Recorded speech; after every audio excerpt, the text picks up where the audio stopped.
Remember,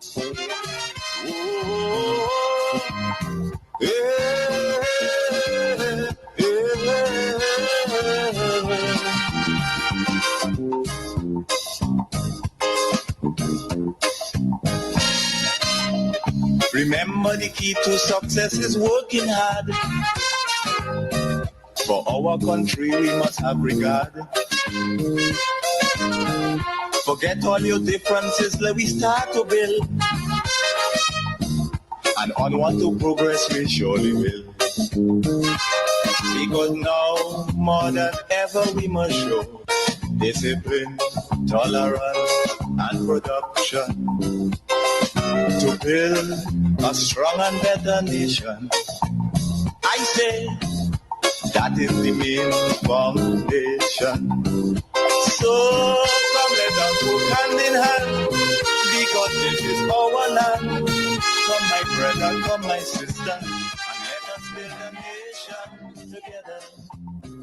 Come my brother, come my sister, and let us build a nation together. A nation that all of us can feel proud of. I want to welcome you to the Hub. Again, we have a unique opportunity to talk, to have a conversation, utilizing technology, of course. So those on Facebook and YouTube, please share the live. Sharing is caring. And those who are listening to me on Vibes 101.3 FM and Vibes 106.3 FM, welcome. Tell a neighbor, tell a friend that I am on. The Hub is a nightly talk show where we open it all up. We dissect, we discuss, we engage in a meaningful, robust intellectual conversation where you ultimately will learn, will know more. I want to start off tonight with some really good news, because generally the NNP would accuse the NDC and our beloved Prime Minister and ministers of government of going overseas and not coming back with anything. And now they went to China and they came back with 40 million EC in grant aid. Not a loan, not money that we have to pay back. Grant aid. Money that will be used for projects and programs, but we do not have to pay it back to China. But do you know, the NNP already start criticizing and condemning this move. They start asking, well, what is in it for China? What would China get in return? Would we be selling out to China? You know, the NNP pundits, surrogates, goons, sycophants, and zygotes, they already start commenting, start attacking, start saying all manner of things. So nothing could please these people. Nothing could please them. They just want Grenada to crash and burn. They want bad things to befall Grenada. They nasty. They bad-minded. They dirty with themselves. So they already, just today, a press conference was held. Those NNP goons, zygotes, sycophants already start attacking this and questioning, and we want to see the agreement. We want to see the MOUs. We want to see what it's contained. And would China be taking over Grenada? And what? That's how they're operating. These people are so unpatriotic. It's not even funny. Those NNP goons, zygotes, sycophants, all of them, pundits, they are unpatriotic. They're bad-minded. They're nasty. They're wicked. But we are thankful. Thankful that our beloved Prime Minister and his delegation traveled to China to celebrate 20 years of diplomatic relationship. All right? And they came back, not just with 40 million EC, but they signed 14. In fact, today, the ambassador to Grenada from China, so the Chinese ambassador here in Grenada, corrected the press to say it's not 13 MOUs or agreements that were signed, but instead 14.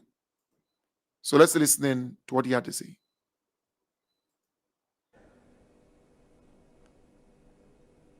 And I had the great honor to be with the Prime Minister, Honorable Chair, and his delegation during the visit in China. And now I would like to clarify two things. The first one is that the documents signed in China were 14, because 13 of them were signed in Beijing, the capital of the People's Republic of China. Another one was signed in Ningbo city, Ningbo of Zhejiang province, when the delegation visited Zhejiang province. The second one is that in the agreement on economic and technical cooperation between the People's Republic of China and Grenada, China promised to grant 100 million Chinese yuan to Grenada for the implementation of certain projects. The 100 million Chinese yuan is equivalent to about 13.7 million US dollar rather than 14 ZC. So it's 13.7, about 13.7 US dollar.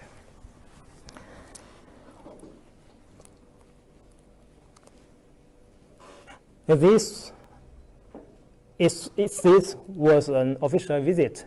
Yes, it was an official visit.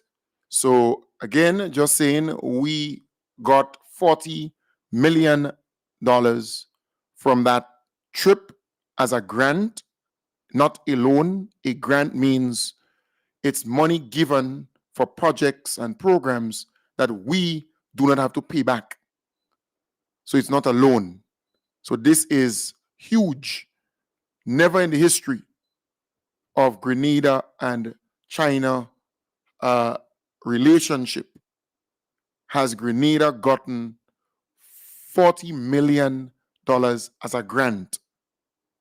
Yes, we got loans and other things from China, but grant aid. So that is significant. That is big. Never in the history of Grenada have we been able to sign 14 agreements with China for so many different things and projects and programs and cooperation here and cooperation there. This is big. We are not tooting our horns enough. We are not. But folks, we continue with positivity. We're continuing with positivity. A lot is happening in Grenada. MP for St. George Northeast, Ron Redhead, highlighted some of the ongoing road projects in his constituency, including major repairs in Bolio, St. George. He says these projects will provide proper drainage to prevent flooding. We are currently engaged with repairing a flooding situation up at Bolio, up at the cemetery. So that project is going well. This project will help to resolve water from crossing over from one side and going over the main road into people's property at the bottom end, closer going down to Sucre in Bolio. And so this is pivotal because it means, therefore, we are not just building concrete for the sake of it, but helping to mitigate against flooding. Work on the Tempe Bridge has started, and Redhead says the goal is to widen the bridge to accommodate more than one vehicle at the same time. Bridge by LA Law in Tempe. This is something, it's an ancient dream of the people of Tempe and by extension St. George Northeast to see that bridge widen to accommodate more than one vehicle at a time. And so we have gotten through with this. The work has started. The landowners, they gave their consent willingly and they were very happy for this. And it's something that we are very proud of and will help to ease the flow of traffic on a morning and any other given time. It will help again to add some strength in terms of emergency and to make emergency personnel and vehicles pass a bit freer. I think one of the experiences last year that we had with all of the bushfires was when the fire truck would reach there, it always creates a bottleneck additionally to come back to meet the different points. And so this is something that we are proud of. Work has also started on the main road opposite the Choice Bakery in Tempe, which was broken recently due to heavy rainfall. The work at Choice Bakery, again, the project, the revision was completed, and it should start very soon to be able to remedy that area right there, joining Decol and Choice Bakery. Meanwhile, motorists and residents in Mount Panasa, St. George are calling on the relevant authorities to repair a broken road in the area. I know that road a long time.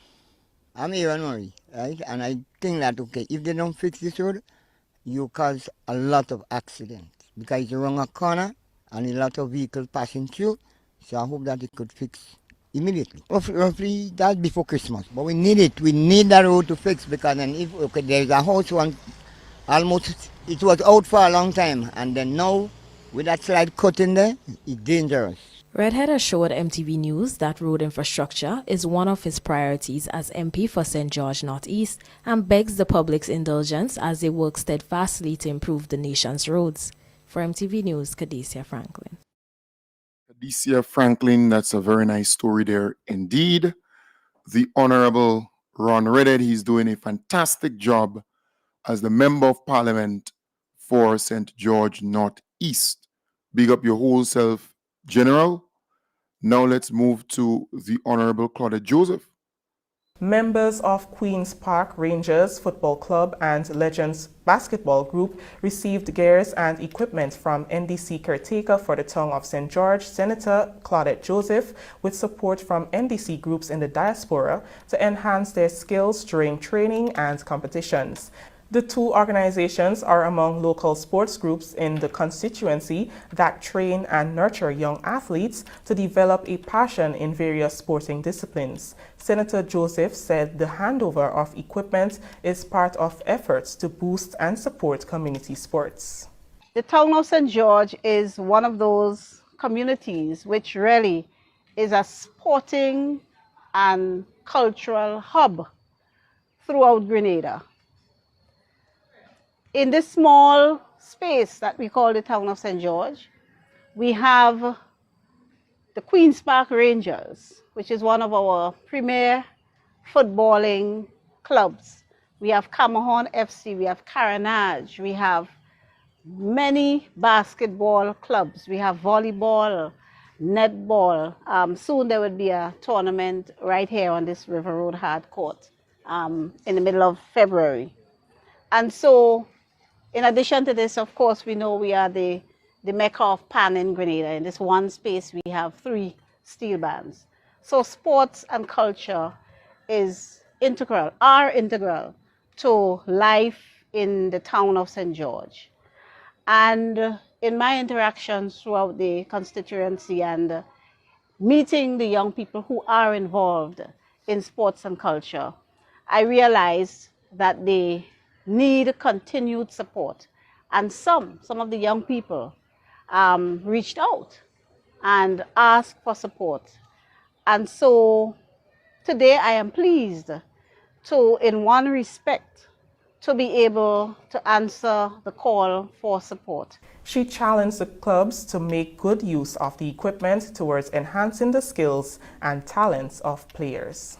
In the case of the footballs that I was able to mobilize for the Queen's Park Rangers Football Club, it was the initiative of a member. He's not even on the executive or anything, just a young footballer in the River Road area who I interacted with.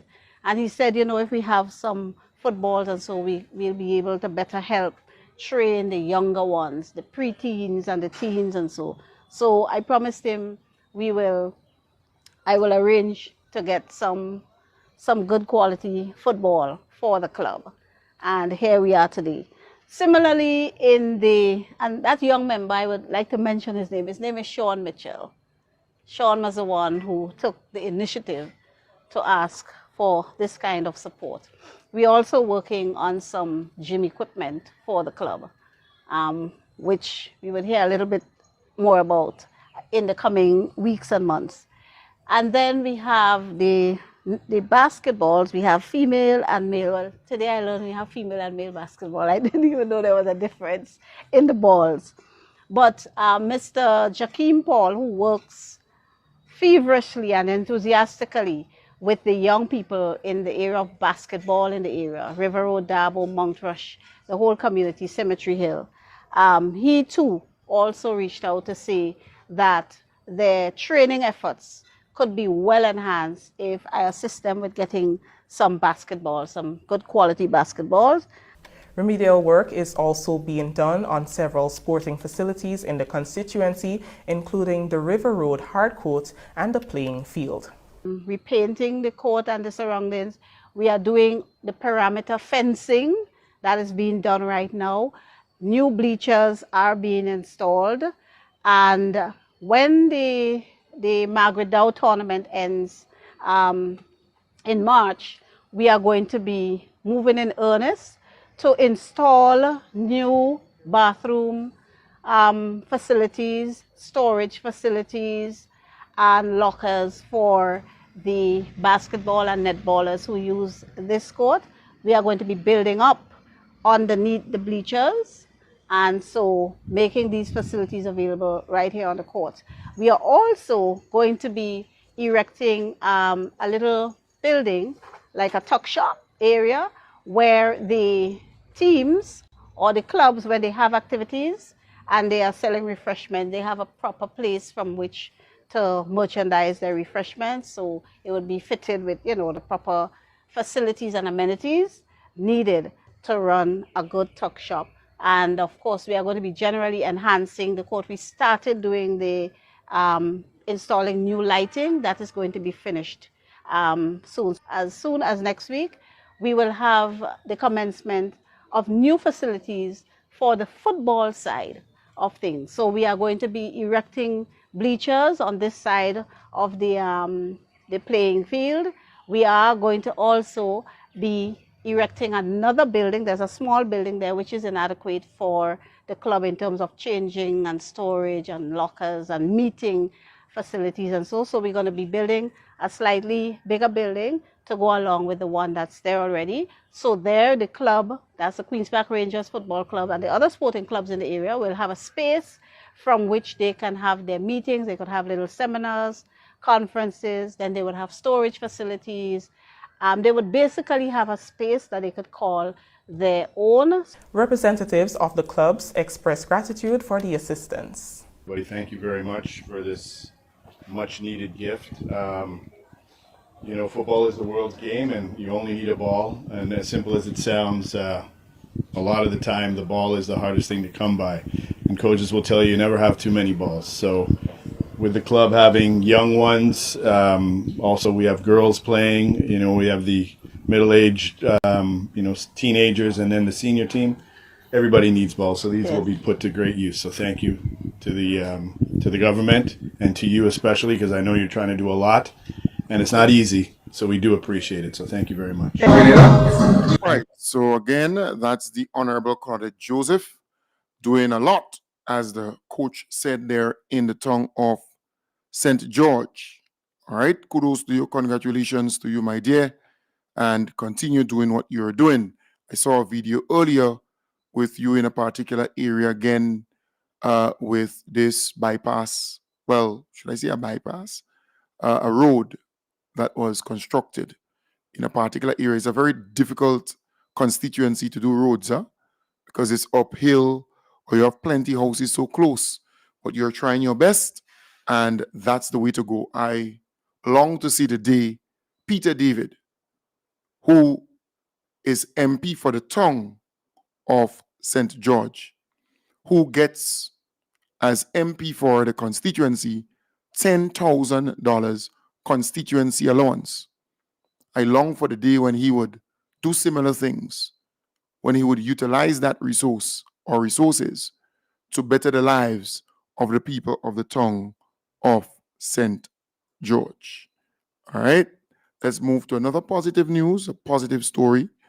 Again, let's move to Carriacou. The Beryl Relief Income Support Program, BRIS, payout will commence on Monday, January 27th in Carriacou and Petit Martinique. This is after an intense application process which started in December 2024 to build a database of those eligible for income support.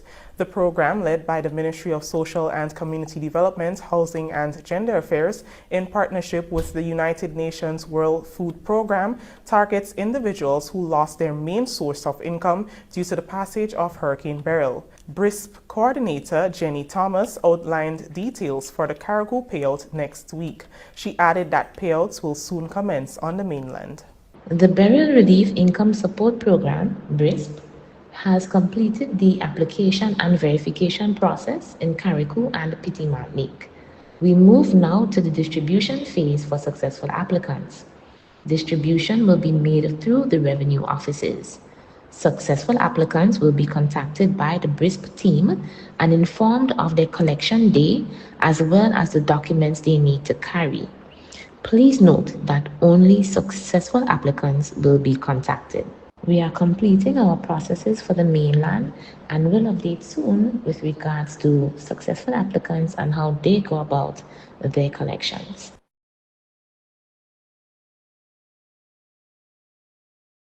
Okay, all right. So that one completed there. Yes, that took me aback. All right, so nice. We got that there. So Carriacou, the burial support is coming to you. All right. All right. Tevin Andrews. In a telephone interview with MTV News on Tuesday, Minister for Carriacou and Petit Martinique Affairs, Honorable Tevin Andrews, highlighted government's commitment to improving living conditions for residents on the Sister Isles, while sharing with us the significant milestones achieved in the past 7 months. He says to date, over 2,000 residents have received roofing materials as part of the government's post-disaster recovery program. A total of $30 million has been spent to provide roofing assistance, ensuring that affected households can rebuild or repair their homes. Rebuilding is not something that is going to take a 1 year or a couple months to do. If you're building a house, it takes time, planning and executing, and of course finishing. As we speak, over 2,100 plus people were assisted with roofing material at an approximate figure of $30 million. If you come to Carriacou, while you may see some homes still have tarpaulins, you can also see a number of homes that put back their roofs. And that is as a direct result of government support. So government is not just sitting by. Over 2,100 plus people were supported through the roofing material at an approximate cost of $30 million. In addition to the roofing assistance, the minister announced that 20 prefabricated homes are en route to Grenada. Andrews disclosed that while they have not reached a targeted 50 Build Back Better homes, a total of 97 new homes were built and distributed through collaboration with the Ministry of Social Development, the Government of Grenada, and volunteer organization Hands That Serve. He confirmed that 33 Build Back Better homes has been completed thus far. While he did not give a specific number, he stated that some of the homes will be soon handed over to residents who will be able to move in by next week. Through the Ministry or the Division of Social Development, we managed to build 17 homes. And through our direct response through Beryl as well, we managed to construct and are in the process of handing over some homes, and it comes up, that's the Build Back Better now, 33 Build Back Better homes. So 33 Build Back Better homes, 17 homes to the Division of Social Development, 27 homes that were given by Hands That Serve with a collaborative effort by the government of Grenada, and the 20 prefabs that are on its way. You do the math and you would see how many homes in all. A proud Andrews told MTV News that with just 7 months since the passage of Hurricane Beryl, schools, the courthouse, administrative buildings, and the hospital is currently fully functional. He says, considering that 98% of homes were destroyed by Hurricane Beryl, he is satisfied that they have made significant strides. So in 7 months, schools are operating. The hospital, which was not operational after the hurricane, is now operational. Our police station, courthouse, administrative building, I can go on and on, are all operating. And all the other support that we have given to our people through education, etc., etc. And it must be noted as well that even our airport was not functional after the hurricane. I'm happy to report that our airport is now fully functional after the devastation caused to the building. So, am I satisfied? I am satisfied that after 7 months we've made so much progress. But I also know that there is still a lot of work to do. For MTV News, Kadisia Franklin. Yes, that's a very good story there. Keep up the hard work and excellent job up there in Carriacou. The Honorable Tevin Andrews, big up your whole self and don't be too worried about what the naysayers and the opposition, the NNP, are saying. They don't care about Carriacou and Petit Martinique. All right? All they want is power. They don't care about Carriacou and Petit Martinique. Grenada will soon introduce a school bus program addressing the challenges of student transportation. The school bus pilot program, targeting the parishes of St. David and St. George, aims to provide a safer and more efficient system for students. On Monday, a key stakeholder meeting was held at the Grenada Boys Secondary School with select school principals, PTA representatives from the parishes of St. David and St. George. Hosted by the Grenada Transport Commission, it focused on raising awareness on the upcoming school bus pilot program, gathering feedback, and evaluating its potential for success.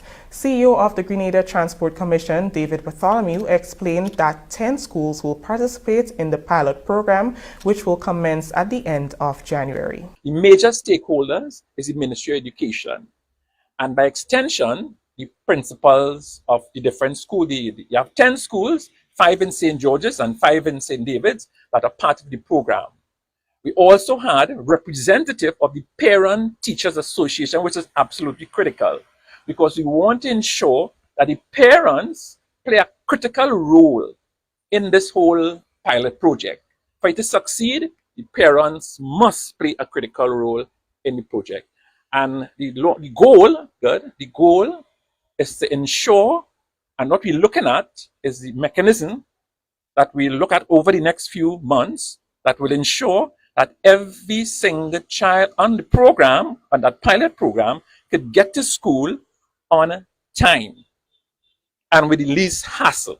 During the pilot phase, data will be collected to assess the program's effectiveness and guide future improvements. Bartholomew also elaborated on how the program will operate, adding that the selected buses will carry a special sticker for easy identification and an app will be created to allow geo-mapping and easy tracking. The system geo-maps every single student who on that pilot program.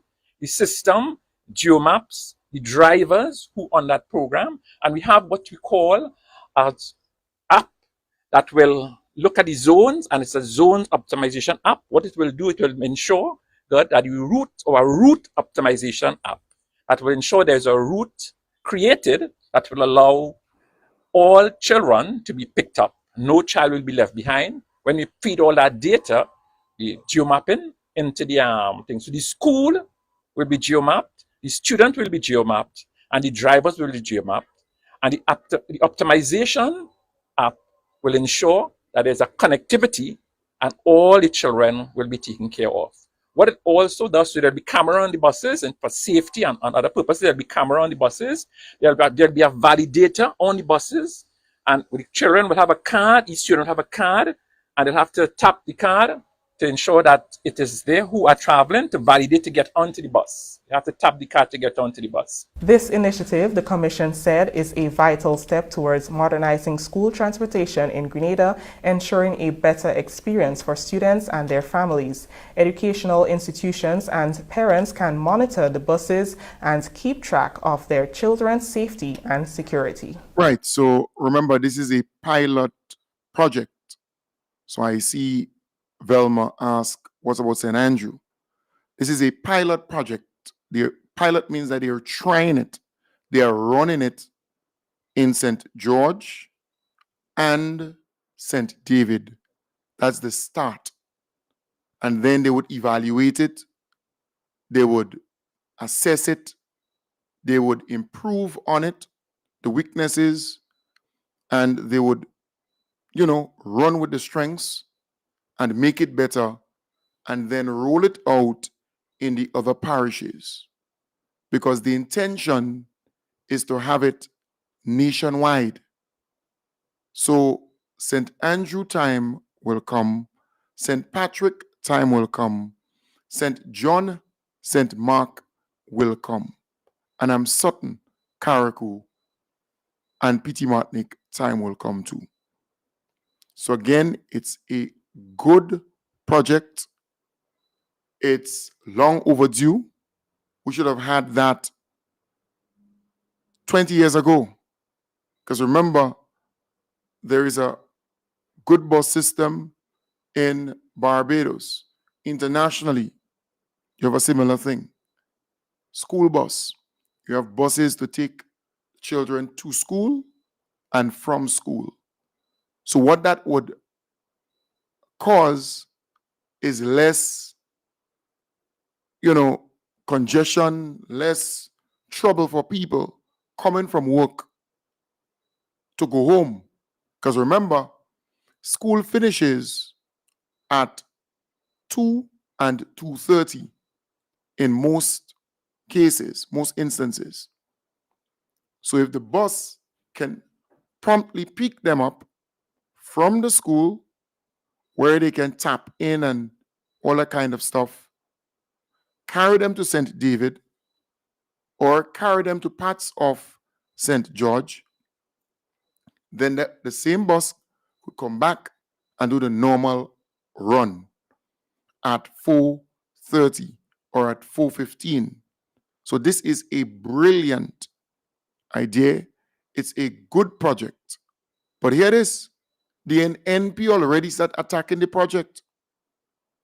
So every single project that the NDC does, right,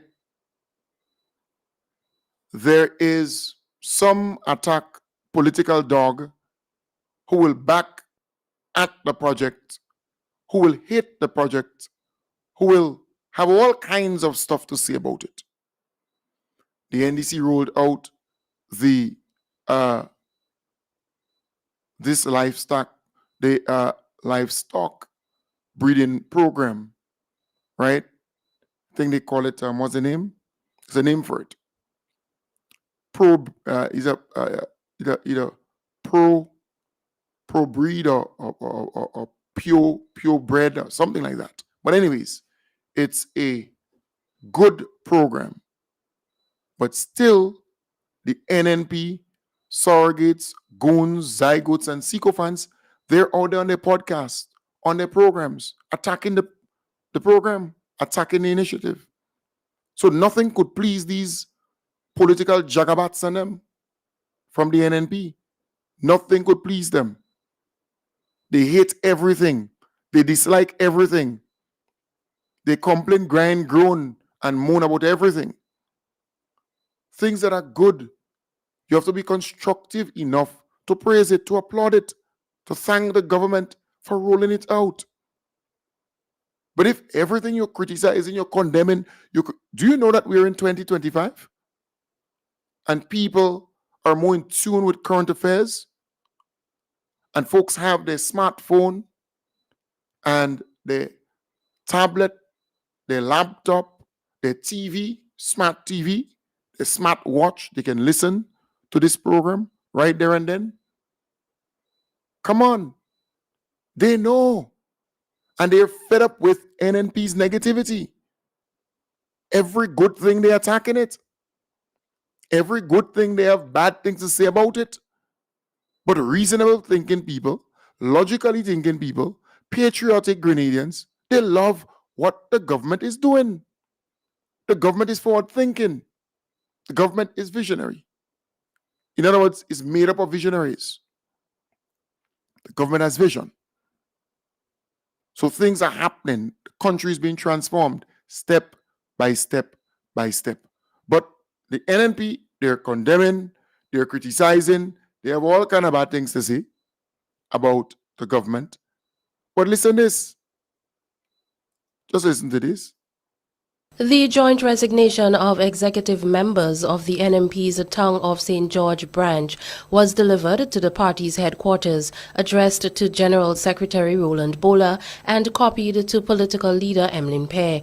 The resignation letter, signed by all 17 members, cited displeasure with the processes leading up to the NMP's General Convention on December 15th and pointed to attempts by the party's leadership to stifle members' constitutional rights to choose their own delegates. The letter also accused the party of preventing members from being nominated on the floor for some executive positions. It further states that the branch views these practices as a fundamental breach of the Constitution. One branch member who wished to remain anonymous told MTV News that the main reason behind the resignations is what they believe is the unfair treatment meted out to Peter David. The mass resignations come just 2 days after former General Secretary of the NNP and MP for the Town of St. George, Peter David, tendered his resignation, claiming that the party has abandoned its principles of inclusivity and democracy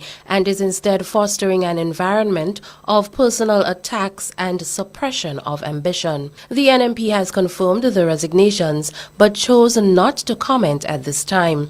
In an earlier press conference, political leader Emlyn Pear described resignations as normal in any organization and maintained that the party remains strong. That is what we do as the NNP family. So there's no animosity. We wish everyone all the best as we move forward, but we are a very resilient party. Right. So that was a piece done by MTV there. So while the government is performing well, while good things are happening for our people, when you look on the other side, the NNP in chaos. The NNP is fighting among themselves. They are resigning every day, every hour, every minute, every second. They're resigning. They're fighting among themselves. In fact, today I went in a particular business place and nearly everybody there said, Kem Jones, oh, you don't see them people fighting on the other side? How they fighting so? How they can't unite? You know, and they laughed at Peter and so on. One said to me, not good for Peter. It's good for him. Another one met me at another establishment late this afternoon. And he said, boy, Peter's stupid, yes. I tell him, you know. I tell him, keep go doing that. So people are expressing themselves openly. The NNP has become a laughing stock. It's a kicks. You know, it's a kicks. NNP is like a kicks. They're not serious about anything. They're fighting among themselves. And who wants that kind of thing? In other words, what you see happening in the party, if they come in government, is the same thing that's going to happen. They're going to keep fighting among themselves. So they're not fit to govern.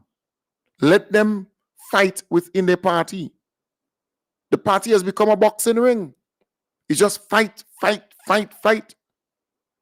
And the real instigator of all this fight is Popo Black, you know, the old Morocco, the expired corned beef, the NNP remote control.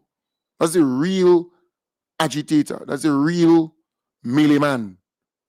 The real bacchanal juka. That's him. So this whole mess that's happening on the other side, it's bad because, you know, these people are putting themselves up for public office. They want to form government. They want to come back, as they say, they want to come back and rescue Grenada. But would you like to see these jokers come back to rescue what? Are they capable of rescuing anything? They cannot even rescue their party. They cannot control that mess. There's a stench coming from the NNP. It's now stink. It's overbearing. But I'm happy. I'm glad that this is happening, and I want more of it to happen. Because if it was up to me, I would ban the NNP altogether from existing and functioning in the state of Grenada, if it was up to me. Because I believe the NNP has done more bad than good to this country. I consider the NNP to be a curse to this nation. NNP has been a curse on this beautiful country of ours. But folks, you have to remain focused. And remaining focused requires work, requires us to encourage our family members and friends in the diaspora who come home from time to time to register. Register so you can vote. Register so you can participate in the electoral process when that time comes. Registration is key. So when you come for funerals, when you come for weddings, when you come for carnival, when you come for Easter, when you come for Christmas, when you come for the different events, please take some time and register. All you need is a birth certificate or a valid passport, meaning the passport should not expire. And you go in the place where you're from, in that constituency, and you get registered. You can walk with a phone bill or some bill from somebody in that house where you live, because maybe you don't have a bill in your name here, but just to prove your address, where you live, where you're from, just walk with a bill of a family member or so. And that's easy, like 1, 2, 3. But you have to get registered because it is a numbers game. No matter what you say, what you do, it is a numbers game.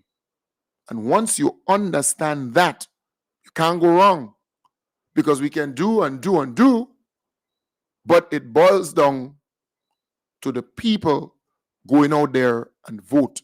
But to vote, you must be registered. I realize a lot of political activities taking place now with the NDC in different constituencies, which is good. It's what we want to continue. I know the NDC found a home. Well, at least the land. They were able to purchase some land for a massive headquarters, right? Headquarters, resource center, just name it. Sometime soon they will talk about that.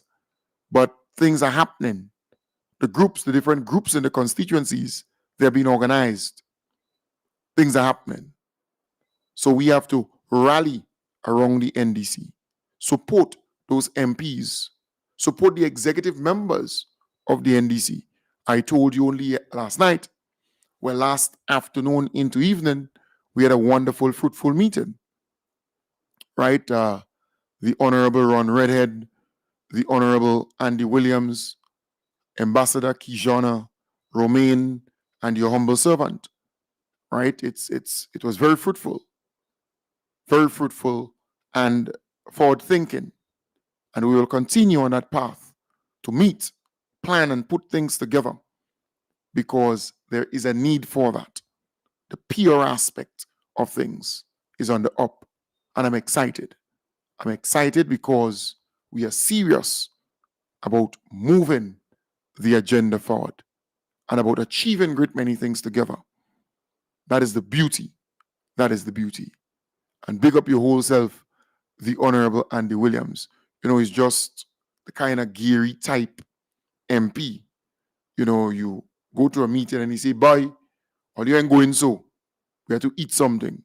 We have to drink something. That's the kind of personality. And big up yourself, Kijana. Same. Pick up yourself, Ron Redhead, the Honorable Ron Redhead. Same kind of vibes, just warmth, good vibes, the unity that exists within the NDC. And I know of the General Secretary and others who constantly meet and put things together. And I want to big up my good partner, Larry Barry. You're doing a fantastic job. Things are happening. And it shows that the NDC is united. United. So while NNP fighting, while NNP doing all kind of stupidness, right? The NNP is in a mess. The NDC is united. We don't have to see eye to eye on everything. We don't have to agree on everything. We could disagree to agree. But the unity exists. The camaraderie exists. The friendship exists. And that is what is important. And we understand that the party needs to build. The party needs to strengthen its different organs. And that more and more of us need to come forward and assist in making the party stronger. So we understand the mission. We understand the long-term outcome, right? The outcome. So we know we have to do some things as the activities. So we have date, time, and all these different things as the activities. But we also know that if we do the activities, then we're going to get the output. We're going to achieve something greater. And then we know if we achieve the outputs, then we're going to reach to the point where we're going to achieve the outcome, winning the election and winning more seats. So things are looking good. In fact, I'm very optimistic. Very, very optimistic about the NDC. I would meet one or two people and I say to them, do not zoom in on the MPs only, because MPs don't win an election. The member of parliament for the constituency that you are in, they don't win elections. The party wins the election, right? The prime minister and leader wins the election, because in small islands like ours, people vote for party and leader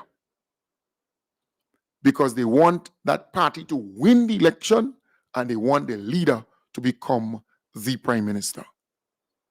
And the team that the leader puts up stands the chance of winning. But of course, the MPs, they have to do some work. And we know that they have to prove themselves. We know all of that. But MPs do not win any election. And I want to say to you, let's look at history. If you check out carefully, Keith Mitchell, when he ran in 1999, and when he ran in 2003, so in 1999, he got all 15 seats. In 2003, he changed a number of MPs. And yes, he lost 7 out of that 15 because he started to do all kind of stupidness and he became a demigod and he became arrogant. Then in 2008, the candidates that they put up were different. Some of them remained, but you had about 5, 6, 7 who were different, right? New candidates compared to 2003. And then in 2008, well, they lost. But in 2013, you had again another new set of candidates coming forward. And then you saw in 2018, yes, he won all 15 seats in 2013, but he didn't run with the same members of parliament in 2018. He changed the number of them, right? And then in 2022, he didn't run with the same candidates in 2018. No, he made some changes again. So it's a similar thing that would happen with the NDC around the election time. So again, I go back to the statement I made. Do not be too worked up about your MP. Yes, you want to see your MP more often. Yes, you want to see your MP doing more work in the constituency. And based on that, then the MP stands a chance of running again. You have to prove yourself. You have to prove that you are worthy of. All right? But I am simply saying, do not see MP and, well, that MP and this and that MP and that. Well, look at that MP. This. No. There are some people, they don't even know the MP, but they voted because they voted for a party to win the election. They voted for a leader to become the prime minister upon the victory. So you have to understand that. So don't be too worried. And some people say, well, you know, that leader and that MP and this and I find that MP and this and no. Nope. Because if you're voting for an MP alone cannot form the government. But a party consisting of 15 candidates or more than 8 could form the government once they win all the seats. Once they win 8 seats or more. So that is something that you must think about. It's not about the MP. For example, the Honorable Joseph Andel. Once our beloved Prime Minister is out, because he's the Minister of Foreign Affairs, he has to sign a number of communique, sign a number of MOU. He has to be there alongside the Prime Minister. There are few trips that he's not there with the Prime Minister because he's the designated person to do so, to sign on behalf of. So you may not see him as frequently as in his constituency, but that doesn't mean to say that he's not performing and working. He's working in the best interest of country and, to a lesser extent, St. Patrick West. So yes, other things are happening there, but there will be people going to say, well, I didn't see him, but he's the Minister of Foreign Affairs. He is the Minister of Foreign Affairs, and he's bilingual. He speaks many languages, and he's competent in that field. So he's always with the Prime Minister. So it's something that you need to know as you navigate. Hello? Hello? Hello? Hi? You're calling me? Yeah, you're not calling me at the right time. Yeah, are you aware that my program finishes at 9? Oh, so it's on in the drawing room then? Okay. All right. No problem. Right. So the TV might be on, but she's in the bedroom. So she thought that the program finished. She said, hey, Kem Jones is my partisan. Your partisan, right? So it's my partisan. So I'm saying again, he's doing well. He's performing well. But some people so narrow-minded, all they can see is an MP in the constituency, maybe watching a piece of road, watching a piece of drain, by some house that they're repairing or giving something. But they're not seeing the bigger picture of the work that he's doing as the Minister of Foreign Affairs. All these things that are coming here from all the trips and trips and trips. He was instrumental in that. Right? So sometimes you got to look beyond just the narrow MP in my constituency. Because there are some MPs who'll be very, very busy doing other stuff. Because without them doing that, Grenada are going to lose millions and millions and millions. So it's something that you need to consider. All right? And to the folks who say, well, Kem Jones, thank God you explained the thing. Yes, that is what the program is about. To explain, to lend clarity, so that you can be clearer on things. All right? Right, so he's bilingual. He can speak many languages. I said that earlier. Folks, I want to wish you all the best. Have a wonderful night. I will be back with you tomorrow, God's willing, starting from 8 in the a.m. to continue that journey with all of you. We can't stop. We have to keep it going. All right? So take good care and bye for now.